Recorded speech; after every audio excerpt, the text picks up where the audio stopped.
Hai, jangan lupa like, comment, and subscribe channel Saripati Virtual ya. Ups, klik juga tombol lonceng di bawah ini agar kamu tidak ketinggalan informasi terbaru dari Saripati Virtual. Menyaji intisari dari lubuk hati, menyiapkan bekal untuk orang berakal.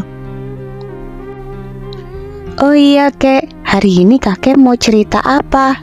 Hari ini kakek ingin menceritakan tentang kisah Gus Ja'far. Silahkan kek.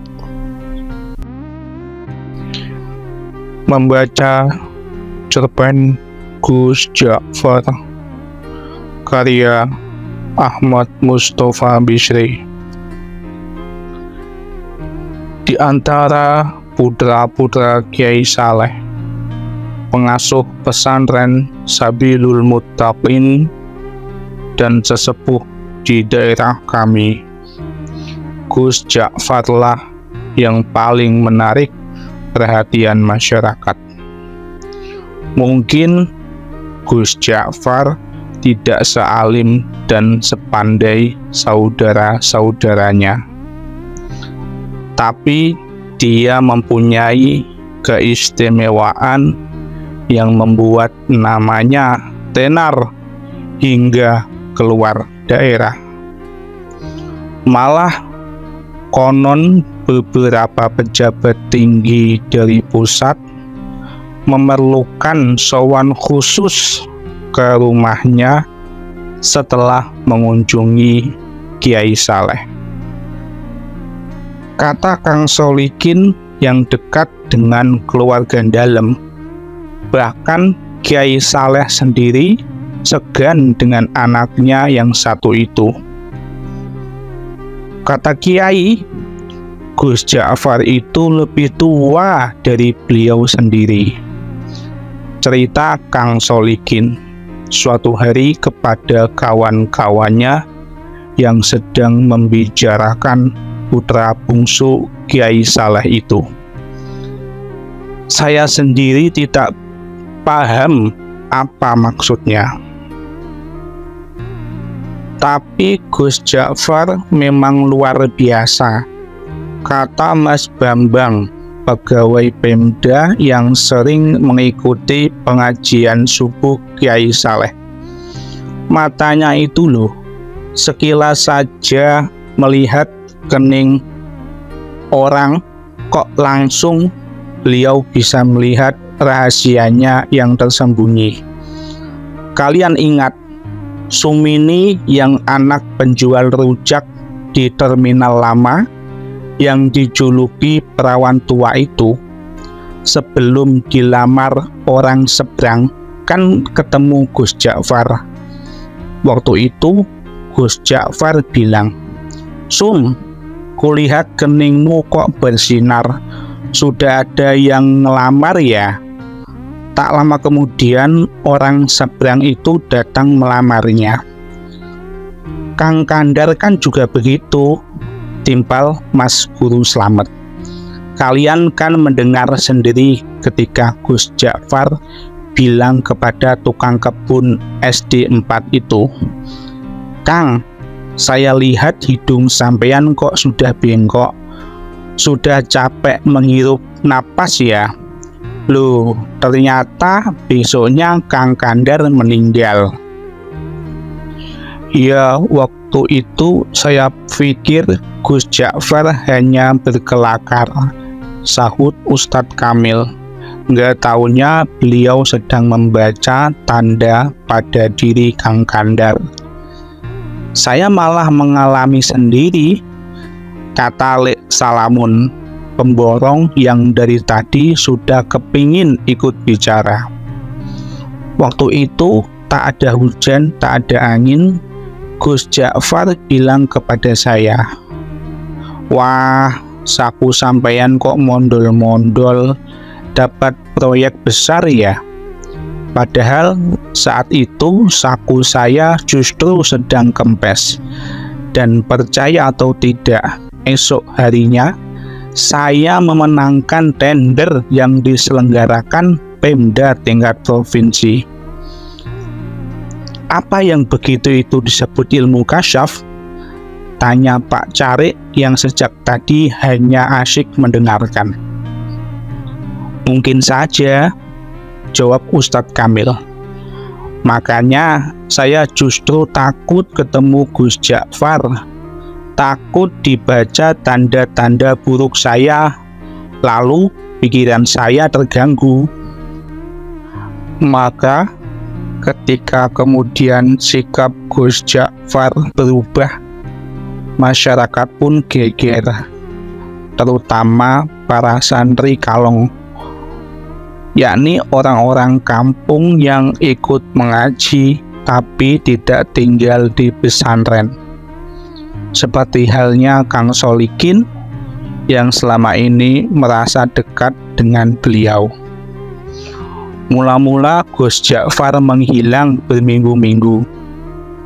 Kemudian ketika kembali, tahu-tahu sikapnya berubah menjadi manusia biasa. Beliau sama sekali berhenti dan tidak mau lagi membaca tanda-tanda. Tak mau lagi memberikan isyarat-isyarat yang berbau ramalan.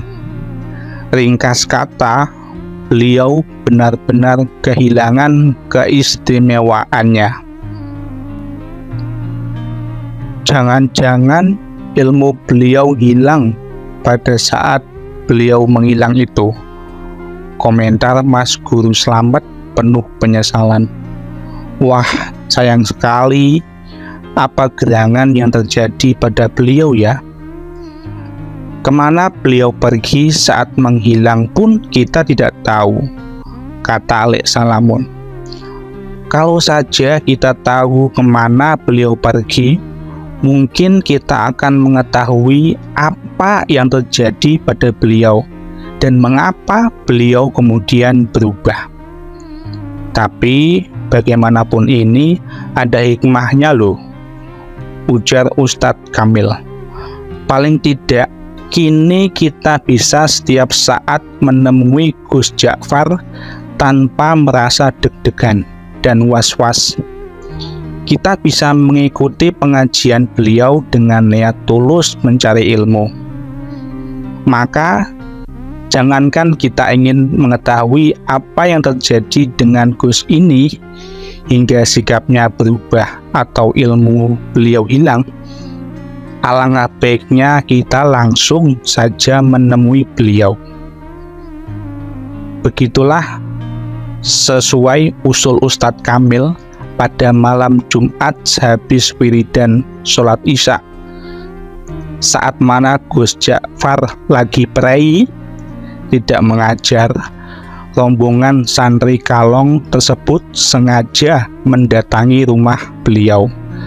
Kali ini hampir semua anggota rombongan merasakan keakraban Gus Ja'far, jauh melebihi yang sudah-sudah.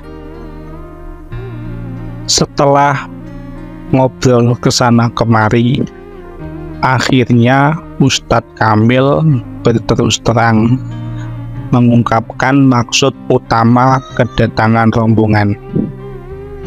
Gus, di samping silaturahmi seperti biasa, malam ini kami datang juga dengan sedikit keperluan khusus.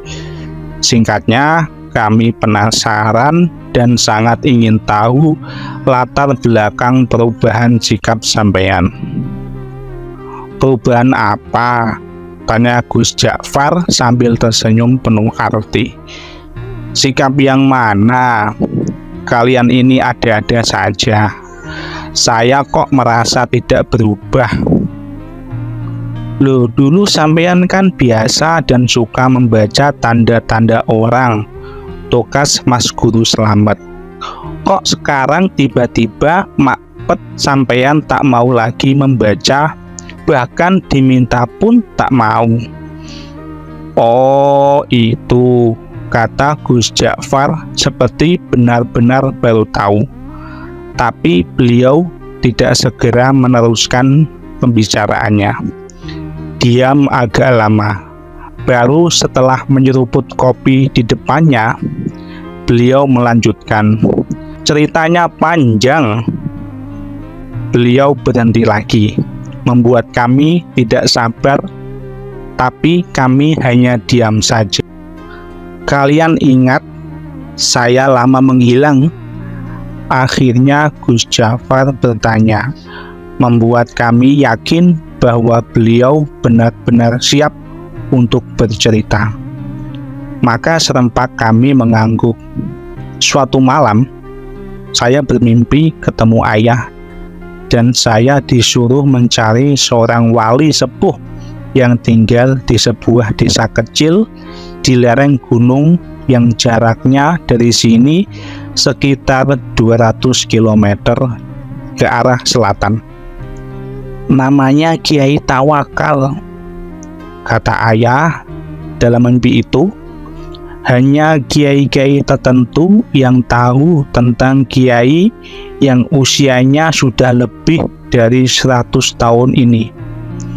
Santri-santri yang belajar kepada beliau pun rata-rata sudah disebut kiai di daerah masing-masing. Terus terang, sejak bermimpi itu, saya tidak bisa menahan keinginan saya untuk berkenalan dan kalau bisa berguru kepada wali Kiai Tawakal itu. Maka dengan diam-diam dan tanpa pamit siapa-siapa, saya pun pergi ke tempat yang ditunjukkan ayah dalam mimpi dengan niat bil barokah dan menimba ilmu kepada beliau. Ternyata ketika sampai di sana, hampir semua orang yang saya jumpai mengaku tidak mengenal nama Kiai Tawakal. Baru setelah seharian melacak ke sana kemari, ada seorang tua yang memberi petunjuk. "Cobalah nak mas ikuti jalan setapak di sana itu," katanya. "Nanti nak mas akan berjumpa dengan sebuah sungai kecil. Terus saja nak mas menyeberang. Begitu sampai seberang, nak mas akan melihat gubuk-gubuk kecil dari bambu. Nah, kemungkinan besar orang yang nak mas cari akan nak mas jumpai di sana. Di gubuk yang terletak di tengah-tengah itulah tinggal seorang tua seperti yang nak mas bicarakan tadi. Orang di sini memanggilnya Mbah Jogo. Barangkali itulah yang nak mas sebut Kiai siapa tadi? Kiai Tawakal." "Ya, Kiai Tawakal. Saya yakin itulah orangnya, Mbah Jogo." Saya pun mengikuti petunjuk orang tua tersebut, menyeberang sungai dan menemukan sekelompok rumah gubuk dari bambu. Dan betul, di gubuk bambu yang terletak di tengah-tengah, saya menemukan Kiai Tawakal alias Mbah Jogo sedang dikelilingi santri-santrinya yang rata-rata sudah tua. Saya diterima dengan penuh keramahan, seolah-olah saya sudah merupakan bagian dari mereka. Dan kalian tahu, ternyata penampilan Kiai Tawakal sama sekali tidak mencerminkan sosoknya sebagai orang tua. Tubuhnya tegap dan wajahnya berseri-seri. Kedua matanya indah memancarkan kearifan. Bicaranya jelas dan teratur. Hampir semua kalimat yang meluncur dari mulut beliau bermuatan kata-kata hikmah. Tiba-tiba Gus Jafar berhenti, menarik nafas panjang, baru kemudian melanjutkan. "Hanya ada satu hal yang membuat saya terkejut dan terganggu. Saya melihat di kening beliau yang lapang ada tanda yang jelas sekali. Seolah-olah saya membaca tulisan dengan huruf yang cukup besar dan berbunyi, ahli neraka. Astagfirullah. Belum pernah selama ini saya melihat tanda yang begitu gamblang. Saya ingin tidak mempercayai apa yang saya lihat. Pasti saya keliru. Masa seorang yang dikenal wali, berilmu tinggi, dan disegani banyak kiai yang lain disurati sebagai ahli neraka? Tidak mungkin. Saya mencoba meyakinkan diri saya bahwa itu hanyalah ilusi, tapi tidak bisa. Tanda itu terus melekat di kening beliau. Bahkan belakangan saya melihat tanda itu semakin jelas ketika beliau habis berwudu. Gila. Akhirnya niat saya untuk menimba ilmu kepada beliau, meskipun secara lisan memang saya sampaikan demikian, dalam hati sudah berubah menjadi keinginan untuk menyelidiki dan memecahkan keganjilan ini. Beberapa hari saya amati perilaku Kiai Tawakal. Saya tidak melihat sama sekali hal-hal yang mencurigakan. Kegiatan rutinnya sehari-hari tidak begitu berbeda dengan kebanyakan kiai yang lain. Mengimami sholat berjamaah, melakukan sholat-sholat sunat seperti duha, sholat tahajud, sholat witir, dan sebagainya. Mengajar kitab-kitab, umumnya kitab-kitab besar, bermujahadah, berzikir malam, menemui tamu, dan semacamnya.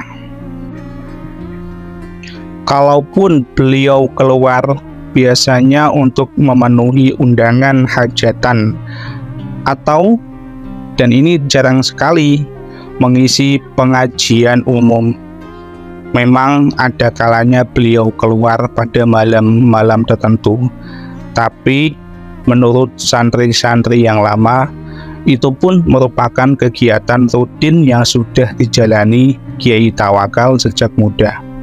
Ya, semacam lelono broto, kata mereka.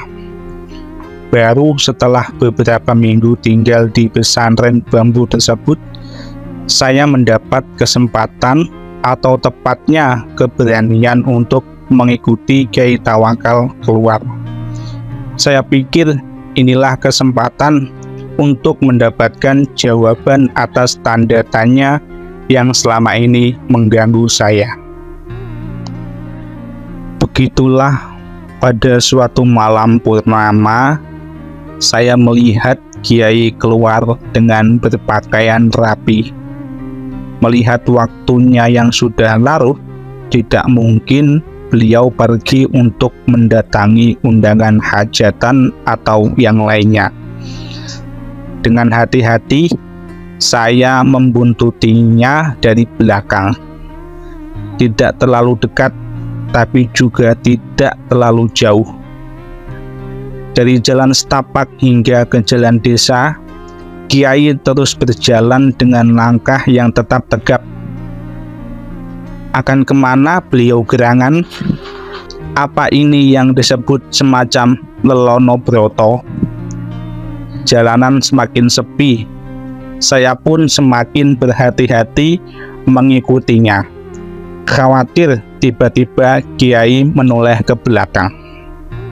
Telah melewati kuburan dan kebun sengon, beliau berbelok. Ketika kemudian saya ikut belok, saya kaget, ternyata sosoknya sudah tak kelihatan lagi. Yang terlihat justru sebuah warung yang penuh pengunjung. Terdengar gelak tawa ramai sekali. Dengan bengong saya mendekati warung terpencil dengan penerangan petromak itu. Dua orang wanita, yang satu masih muda dan yang satunya lagi agak lebih tua, dengan dandanan yang menor, sibuk melayani pelanggan sambil menebar tawa genit ke sana kemari. Tidak mungkin Kiai mampir ke warung ini, pikir saya. Ke warung biasa saja tidak pantas, apalagi warung yang suasananya saja mengesankan kemesuman ini. Mas Ja'far, tiba-tiba saya dikagetkan oleh suara yang tidak asing di telinga saya, memanggil-manggil nama saya. Masya Allah, saya hampir-hampir tidak mempercayai pendengaran dan penglihatan saya. Memang betul mata saya melihat Kiai Tawakal melambaikan tangan dari dalam warung. Dengan kikuk dan pikiran tak karuan, saya pun terpaksa masuk dan menghampiri kiai saya yang duduk santai di pojok.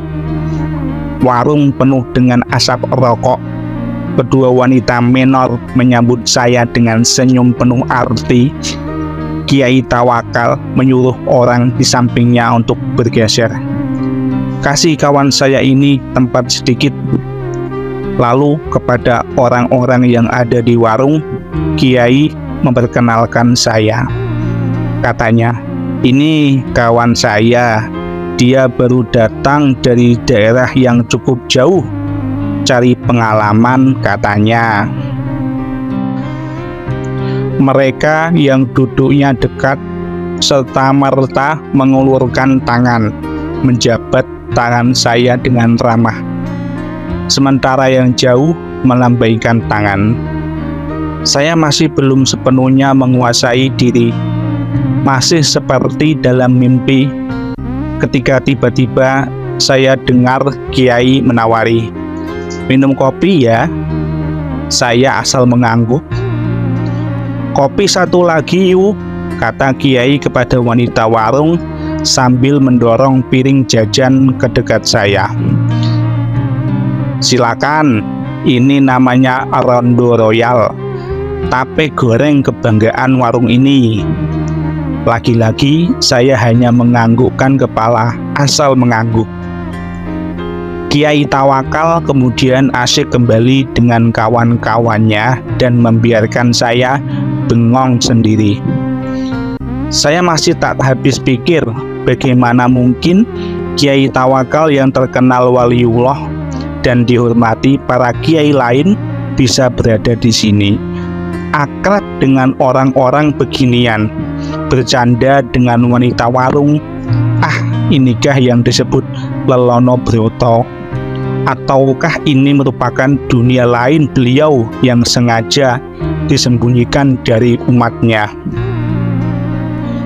Tiba-tiba saya seperti mendapat jawaban dari tanda tanya yang selama ini mengganggu saya, dan karenanya saya bersusah payah mengikuti Kiai malam ini. Oh, pantas di keningnya kulihat tanda itu. Tiba-tiba sikap dan pandangan saya terhadap beliau berubah. Mas, sudah larut malam."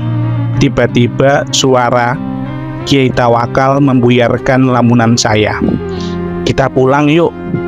Dan tanpa menunggu jawaban saya, Kiai membayari minuman dan makanan kami. Berdiri, melambai kepada semua, kemudian keluar. Seperti kerbau dicocok hidung, saya pun mengikutinya. Ternyata setelah melewati kebun sengon, Kiai Tawakal tidak menyusuri jalan-jalan yang tadi kami lalui. "Biar cepat, kita mengambil jalan pintas saja," katanya. Kami melewati pematang, lalu menerobos hutan, dan akhirnya sampai di sebuah sungai. Dan sekali lagi saya menyaksikan kejadian yang mengguncangkan hati. Kiai Tawakal berjalan di atas permukaan air sungai, seolah-olah di atas jalan biasa saja. Sampai di seberang, beliau menoleh ke arah saya yang masih berdiri mematung. Beliau melambai, "Ayo!" teriaknya. Untung saya bisa berenang. Saya pun kemudian berenang menyeberangi sungai yang cukup lebar. Sampai di seberang, ternyata Kiai Tawakal sudah duduk-duduk di bawah pohon randu alas menunggu. "Kita istirahat sebentar ya," katanya tanpa menengok ke saya yang sibuk berpakaian. "Kita masih punya waktu. Insya Allah sebelum subuh kita sudah sampai pondok." Setelah saya ikut duduk di samping beliau, tiba-tiba dengan suara berwibawa, Kiai berkata mengejutkan, "Bagaimana? Engkau sudah menemukan apa yang kau cari? Apakah kau sudah menemukan pembenar dari tanda yang kau baca di kening saya? Mengapa kau seperti masih terkejut? Apakah kau yang mahir melihat tanda-tanda menjadi ragu terhadap kemahiranmu sendiri?" Dingin air sungai rasanya semakin menusuk mendengar rentetan pertanyaan beliau yang menelanjangi itu. Saya tidak bisa berkata apa-apa. Beliau yang kemudian terus berbicara, "Anak muda, kau tidak perlu mencemaskan saya hanya karena kau melihat tanda ahli neraka di kening saya. Kau pun tidak perlu bersusah payah mencari bukti yang menunjukkan bahwa aku memang pantas masuk neraka. Karena pertama, apa yang kau lihat belum tentu merupakan hasil dari pandangan kalbumu yang bening. Kedua, kau kan tahu sebagaimana neraka dan surga aku adalah milik Allah. Maka terserah kehendaknya apakah Dia memasukkan diriku ke surga atau neraka. Untuk memasukkan hambanya ke surga atau neraka, sebenarnya Dia tidak memerlukan alasan. Sebagai kiai, apakah kau berani menjamin amalmu pasti mengantarkanmu ke surga kelak? Atau kau berani mengatakan bahwa orang-orang di warung yang tadi kau pandang sebelah mata itu pasti masuk neraka? Kita berbuat baik karena kita ingin dipandang baik olehnya. Kita ingin berdekat-dekat dengannya, tapi kita tidak berhak menuntut balasan kebaikan kita. Mengapa? Karena kebaikan kita pun berasal darinya. Bukankah begitu? Aku hanya bisa menunduk, sementara Kiai Tawakal terus berbicara sambil menepuk-nepuk punggung saya. "Kau harus lebih berhati-hati bila mendapatkan cobaan Allah berupa anugerah. Cobaan yang berupa anugerah tidak kalah gawatnya dibanding cobaan yang berupa penderitaan. Seperti mereka yang di warung tadi, kebanyakan mereka orang susah. Orang susah sulit kau bayangkan bersikap takabur, ujub, atau sikap-sikap lain yang cenderung membesarkan diri sendiri. Berbeda dengan mereka yang mempunyai kemampuan dan kelebihan. Godaan untuk takabur dan sebagainya itu datang setiap saat, apalagi bila kemampuan dan kelebihan itu diakui oleh banyak pihak.